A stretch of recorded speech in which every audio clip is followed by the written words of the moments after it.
Out in the hills near Los Angeles, there's a piece of land that tells two totally different American stories. One is this classic Hollywood dream, all about cowboys and heroes on TV. But the other is a really dark, twisted story of manipulation and murder that completely horrified the country. And this is the story of how one of those things turned into the other. For years, this place was known as the Spahn Movie Ranch. It was this dusty, sun-baked backdrop for the golden age of Westerns.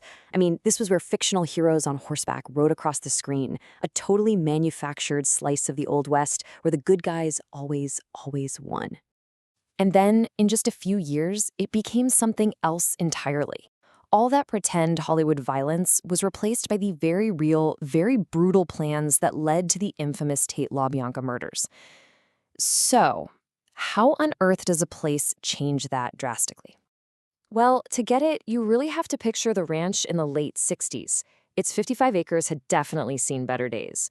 The whole B-movie Western craze was pretty much over, and shows like The Lone Ranger were long gone. The owner, George Spahn, was 80, almost blind, and the whole place was just falling apart.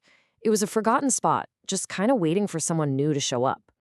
This quote right here from Manson family member Lynette Frome is so telling. She saw this hardiness in George Spahn, sure, but she also saw his frustration, his isolation. Here was a guy who'd basically lost control of his own business, creating a perfect power vacuum for someone charismatic and manipulative to just step right into. And that's exactly what happened. In 1968, Charles Manson and his followers showed up. They struck a deal with Spahn. They'd handle daily chores, help with the horse rental business, which was really Spahn's only income at that point, and in return, they got to live there for free.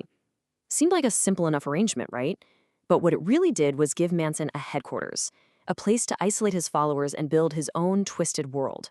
We use that word cult all the time when we talk about the Manson family. It immediately brings up these images of brainwashing, of blind devotion. But what does that word actually mean? And does it really help us understand what happened there? Or does it just get in the way? Academics who actually study these kinds of groups find the cult label to be a real problem. It's such a loaded term, and it basically shuts down our curiosity. Instead of asking how a group's beliefs and social structure led them to violence, we just slap the label cult on it and think we've got it figured out. It's the easy answer, and it hides a much more complicated truth. This chart really lays out the difference. On the left, you've got the popular ideas that come with the word cult, all these sensational things like mind control and brainwashed followers. But on the right, you see the more neutral, analytical way scholars approach it. They talk about new religious movements, or NRMs. They look at the social dynamics, the religious worldview, the group structures. It's a huge shift from just judging to actually analyzing. So here's the key. While the word cult isn't very helpful, some of these groups do become criminal. And for that, scholars have a much more precise term, a criminal religious movement.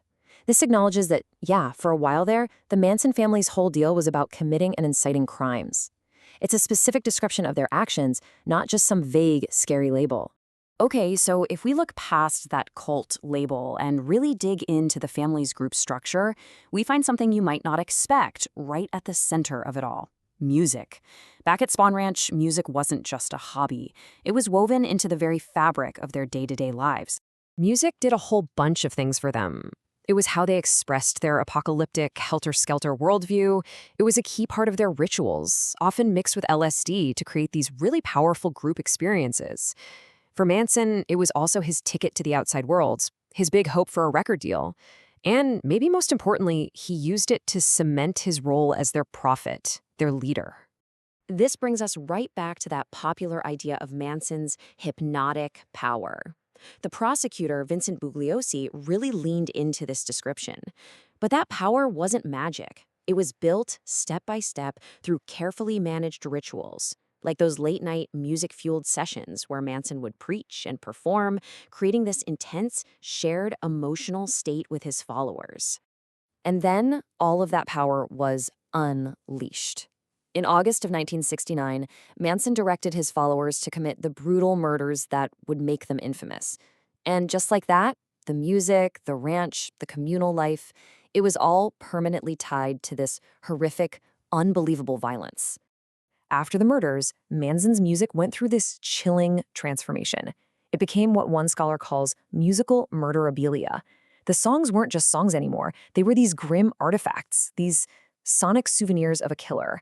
Their meaning was just completely and permanently twisted by what he did. Here's a perfect example. Manson co-wrote a song. Through some connections he had, it was actually recorded and released by the Beach Boys. Before the world knew who he was, it was just a track on a record.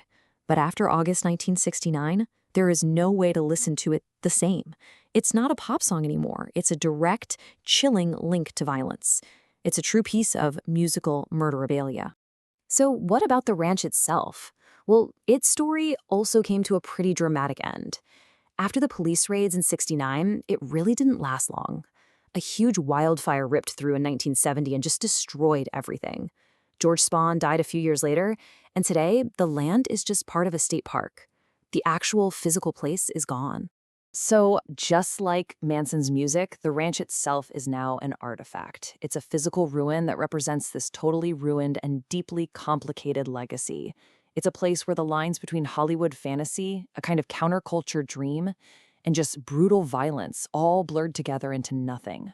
And really, by looking closely at these things that were left behind, the land, the songs, we can start to unpack the story in a much more meaningful way. We can move beyond the simple, scary labels and start asking more complex questions about group dynamics, about manipulation, and about how violence can really take root. Which leaves us with this one last thought. Spahn Ranch today is remembered almost entirely for the Manson family. But when a place, or a person, or even a piece of music gets defined only by its connection to violence, what other histories, what other complexities, and what other truths do we fail to see?